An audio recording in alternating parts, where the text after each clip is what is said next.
এই জমিটাতে পাট চাষ হয়েছে ছোট ছোট, আর জলের অভাবে পাট গাছেতে দেখুন না সব পোকা এসে গেছে।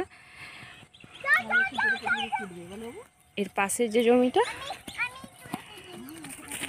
এই জমিটাতে তিল চাষ করেছে, নাবিতে তিল দিয়েছে, যার জন্য এখনো মানে তিলেতে সেইভাবে ফুল আসেনি, হালকা এই যে একটা অল্পতে হয়েছে। এগুলো তিল গাছ, এ থেকে তিল হবে।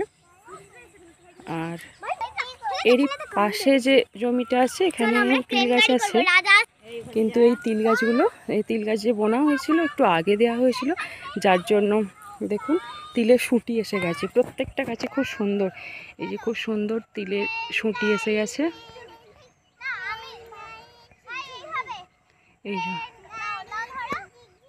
ফুল ঝরে সব সুঁটি এসে গেছে পুরো জমিটাতে, আর ভালো হয়েছে তিল চাষটা, এদের খুব ভালো ফলেছে তিলটা। এই গ্রীষ্মের গরমে মাঠেতে বাচ্চারা এসে একটু খেলছে।